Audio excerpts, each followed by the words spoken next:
ظاہر ہے ہمیں نظر آیا کہ جب شری لنکا نے ڈیفالٹ کیا 370 روپے پر ان کی کرنسی چلی گئی تھی ڈالر کے مقابلے میں، مگر اس کے بعد انہوں نے ریکور کیا ہے 300 سے ہمیں نیچے آتی نظر آئی ہے، 70 روپے کی ریکوری ہے کیونکہ وہ آئی ایم ایف کے پروگرام میں گئے ہیں۔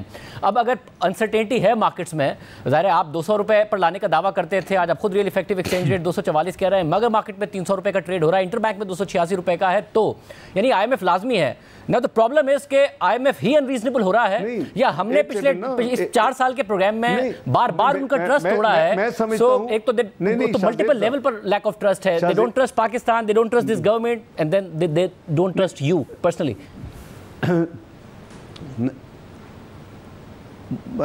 I think I have a serious reservation on your comments.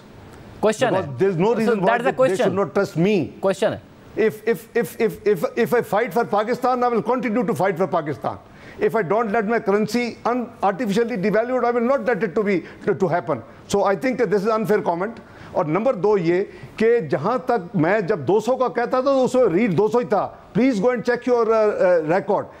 September 2022 میں پاکستان کا real effective exchange rate should not have been more than 200. It was 197 to be precise. اب جو بیڑا غرق کیا اور جو حالات خراب کیے، اس IMF is the main contributor, one of the main contributor, part of political instability. اور اس ملک میں جو ایک 9 مئی اور اس طرح کے واقعات کیے گئے، اس وجہ سے پاکستان کے روپے جو ہے، جیسے آپ نے کہا کہ جس دن یہ ہوگا، لیکن کوئی کیا آپ کی ذمہ داری نہیں ہے اس میڈیا کا؟ یو شوڈ ریز کہ کیوں آپ ڈیلے کر رہے ہیں. You should question them. دنیا کے دوسرے ممالک کرتے ہیں، ارجنٹینا نے کیا، بنگلہ دیش نے کیا، آپ ریز کریں. It is your duty as media houses کہ جی کیوں آپ پاکستان کے ساتھ let them come out. Doctor صاحب ہم سوال ریز کرتے رہے، مگر آپ کو لگتا ہے کہ پاکستان کے میڈیا میں سوال ریز ہونے سے زیادہ بڑا امپیکٹ پڑ جائے گا؟ ملک کے وزیر اعظم بات کر رہے ہیں آئی ایم ایف کی ایم ڈی سے، ملک کے وزیر خزانہ بات کر رہے ہیں آئی ایم ایف کی ٹیم سے، ہم پاکستان کے میڈیا میں بار بار سوال اٹھا رہے ہیں، مگر آپ کو لگتا ہے کہ ان کے ٹارگیٹس جو بھی وہ آپ سے ایکسپیکٹ کرتے ہیں وہ پاکستان کے میڈیا میں شور مچنے سے بدل جائیں گے اور وہ آئی ایم ایف کا پروگرام بحال کر دیں گے؟ شاہزیب صاحب at least we should register to the world کہ what's happening. This is geopolitics. I can't say much on camera. You know and I know کہ ہم کدھر کھڑے ہیں. پاکستان کا پروگرام فیبروری میں اس کو should have been over 9th review. This is total unfair treatment to Pakistan. تو بات یہ ہے کہ اب پاکستان کو آپ اس طرح کارنر نہ کریں کہ میں آپ کا نہیں کہہ رہا، میں ان اداروں کی بات کر رہا ہوں کہ پاکستان نے ہر وہ چیز کی. یہ اس پاکستان پہ ٹرسٹ کی نہیں ہے، یہ پچھلی حکومت کے جو کرتوت ہے اس کی وجہ سے پاکستان پہ ٹرسٹ اروڈ ہوا. جو ساورن کمٹمنٹ کی تھی پچھلی حکومت نے 2019 میں، انہوں نے نہ صرف اس کو امپلیمنٹ نہیں کیا بلکہ جو تھوڑا سا امپلیمنٹ کیا تو اس کو ریورس کیا. دیٹ واٹ لیٹ پاکستان کی credibility eroded. That what let the IMF to deal the way they dealt with this government. This is not the fault of this government. اس 4 سال کے میں واپس بھی ریپیٹ کر دیتا ہوں کہ 4 سال کے پروگرام میں ملٹیپل ٹائمز کمٹمنٹ توڑی گئی ہیں. صرف فروری 2022 میں نہیں توڑی گئی ہیں، اس سے پہلے بھی ملٹیپل ٹائمز توڑی گئی، اس کے بعد بھی توڑی گئی، جس کی وجہ سے ایک لیک آف ٹرسٹ پیدا ہوا. بٹ ناؤ کیونکہ آپ کہہ رہے ہیں کہ آپ نے جو بجٹ دیا تھا اس سے بھی امپروو کیا ہے. اب جب آپ آئی ایم ایف کو کہتے ہیں ہم 9,200 ارب روپے کا ریونیو کریں گے اکٹھا، پچھلے سال آپ نے 7,650 کا ٹارگٹ کر دیا تھا، ظاہر اس میں سیلز ٹیکس بڑھا کے 17 سے 18% کیا، لگژری آئٹمز پر 25% کیا، مگر آپ کا شارٹ فال ہے تقریباً 400 ارب روپے کا، وہ آپ نہیں اکٹھا کر پائیں گے. آپ تو خود کہہ رہے ہیں 7,200 ارب روپے کریں گے، اس سے 2,000 ارب روپے آگے جا کے کریں گے یا آئی ایم ایف یقین کر لے گا؟ کرنا چاہیے. there is a scientific formula. It's nothing in the air. It's not a guesstimate. بات یہ ہے کہ شاہ زیب صاحب اگر 7,200 ہوئے ہیں، what choice Pakistan had?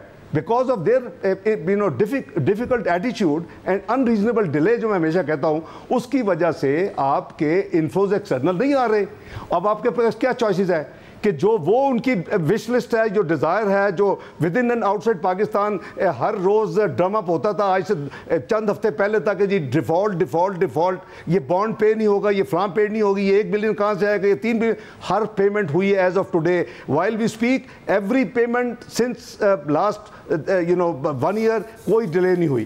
اس کے باوجود اب آپ نے کیا کرنا ہے, واٹ از دی آؤٹ کم. اگر جو آپ کے پاس سپلائی آف ایکسٹرنل ریسورسز جو بھی ہیں, آپ کے ایکسپورٹس ہیں, ریمیٹنس ہیں, وٹ ایور یو ہیو, سو آپ, ہماری جو فرسٹ پرائرٹی تھی کہ ہم نے ملک کو ڈیفالٹ نہیں ہونے دینا انشاءاللہ. ہم نے sovereign commitments is priority number 1. We will meet those come what may, we will live within the remaining available resources. اس کے نتیجے میں آپ کی امپورٹس آبویسلی امپیکٹ ہوئی, آپ کی کنٹریکشن آف اکانومی ہوئی, آپ کی لارج اسکیل مینوفیکچرنگ پہ نیگیٹو اثر پڑا. لیکن was there a choice, you wanted this to continue. تو یہ جو آپ کے ریزرو تھے, جس سپیڈ سے پچھلی حکومت نے جانے سے پہلے آخری کوارٹر میں 6400 بلین کا ڈرین کیا فارن ایکسچینج ریزرو میں, you think it was sustainable? تو Pakistan would have been over within one. Doctor صاحب اٹ واز ناٹ سسٹینیبل. 17.5 ارب ڈالر کا نہیں ڈاکٹر صاحب 17.5 ارب ڈالر کا ظاہر current account deficit was not sustainable.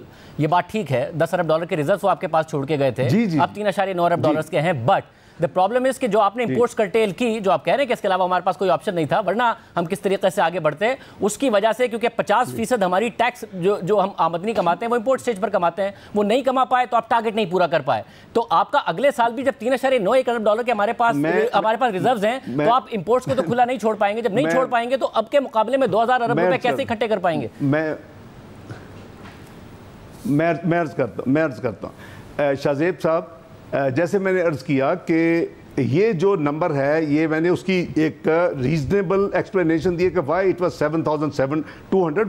میں نے ایکسیپٹ کی ہے ذمہ داری کہ جی ہم نے ڈیفالٹ کو اوائڈ کرنا تھا ہر قیمت پہ, ہم نے ہر پیمنٹ وقت پہ کی اور کرنی چاہیے, اور باقی ریسورسز پہ ہم نے, لیکن food was the first priority number 1, pharmaceutical next, exports کے ریلیٹڈ تمام انپٹس اور را مٹیریلز اور جو ان کے اپنا ریپیئرز مینٹیننس کے لیے سب چیزوں کی پرائرٹی جو تھی وہ نمبر 3 پہ تھی. یعنی یہ 3 چیزیں ہماری پرائرٹی میں تھی جس پہ آپ کے پچھلی امپورٹس رہی.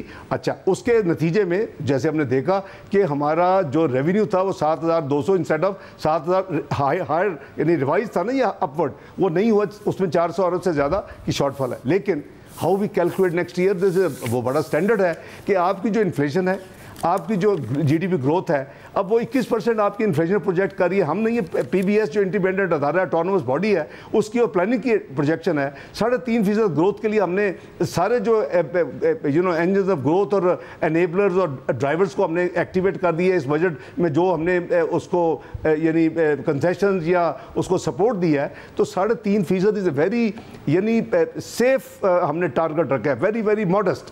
تو 21 + 3.5 24.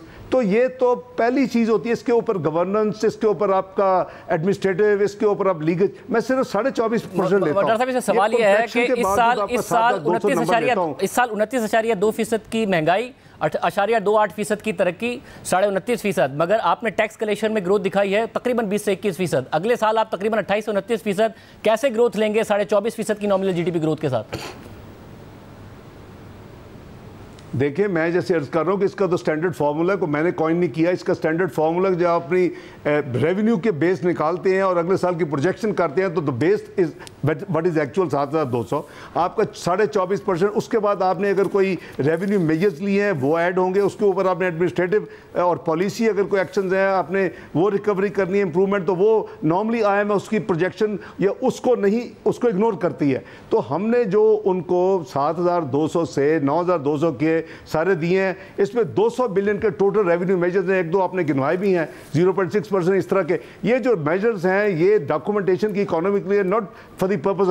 تو یہ انہوں نے ہمارا جو پروجیکٹڈ ریونیو ہے اس کو چیلنج نہیں کیا. یہ 8-10 دن ہو چکے ہیں.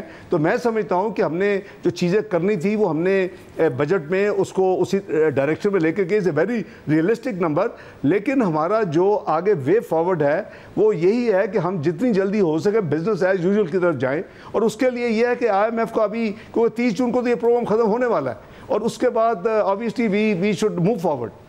مگر اگر آئی ایم ایف کا پروگرام نہیں ہوتا تو خطرہ موجود ہے کہ پاکستان ستمبر کے بعد ڈیفالٹ کر سکتا ہے, یا آپ کے خیال میں اس کے نتیجے میں بھی خطرہ نہیں ہے؟ کوئی خطرہ نہیں ہے, کوئی خطرہ نہیں ہے, یہ کوئی خطرہ نہیں ہے. پاکستان میں کچھ گروپس ہیں re imaging, de imaging, new imaging, بند کر دے وہ پاکستان کی قوم کو ڈرانا.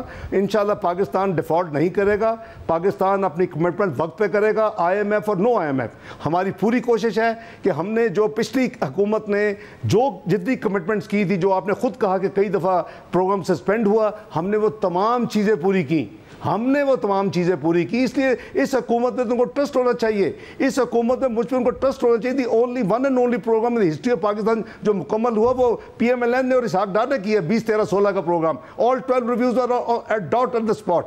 تو بات یہ ہے کہ اب اس کی سزا ہمیں مل رہی ہے. یہ وہ یہ نہیں دیکھتے جی کس نے کیا, انہوں نے یہ اب کہنا ہے کہ جی پاکستان نے اپنی کمٹمنٹس 2019 کی نہیں کی, اب ہم نے آگے وہ ساری پوری کر دی ہیں.